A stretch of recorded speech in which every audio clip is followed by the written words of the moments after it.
No ano que vem, o principal fundo que financia a educação brasileira, que é o Fundeb, ele acaba em 2020.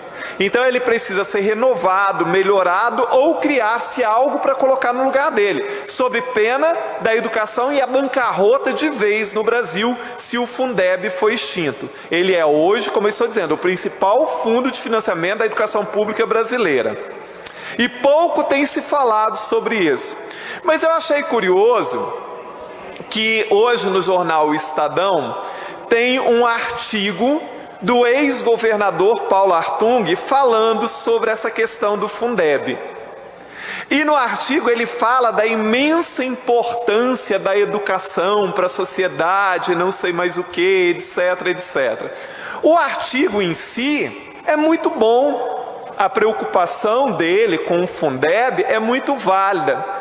Agora, o que eu achei muito estranho é que um governador que durante os 4 anos de mandato fechou 41 escolas, fechou o turno noturno de mais de 150 escolas, no período em que ele governou, aumentou em 50% o número de alunos de 4 a 17 anos fora da escola, que não investiu o mínimo de 25% na educação. Durante o seu governo, pelo menos 4 bilhões de reais foram desviados para a Previdência, ao invés de ser utilizado para a manutenção e desenvolvimento da educação.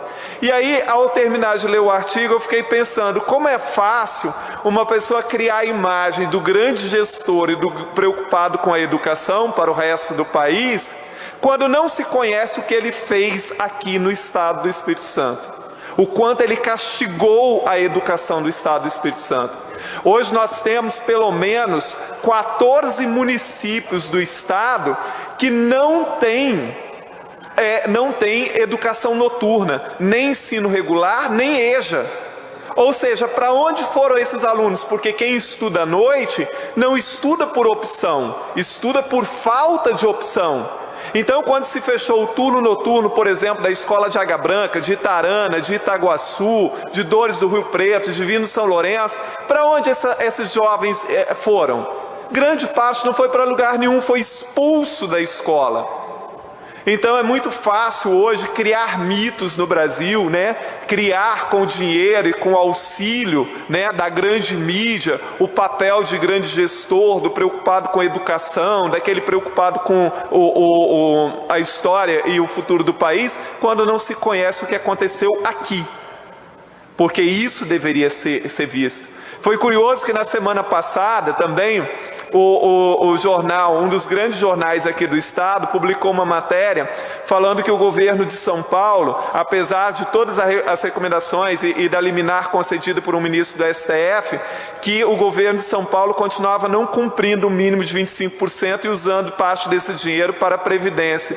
E aí um grande jornal aqui do estado replicou essa matéria. A matéria era do jornal Folha de São Paulo. Mas não falou uma linha de que tanto o governo Paulo Artung quanto o governo Casagrande fazem a mesma coisa aqui no estado. E que eu denunciei isso na Procuradoria-Geral da República em 2017 e que está lá tramitando no STF até hoje. Não sei por que cargas d'água a ministra Rosa Weber não deu ainda o seu parecer, porque já se ouviu a Advocacia-Geral da União, o TCU, já se manifestou o Tribunal de Contas do Estado e até agora está parado. Mas foi curioso que o grande jornal aqui do Estado não tenha mencionado, replicou a matéria da Folha de São Paulo, falando do governador de São Paulo, sem mencionar uma linha de que Paulo Artung e Renato Casagrande fazem a mesma coisa aqui no estado do Espírito Santo. E que nós denunciamos isso, como eu disse, na Procuradoria-Geral da República. Bom, são esses fatos só que eu gostaria de estar ponderando no dia de hoje. Muito obrigado, presidente.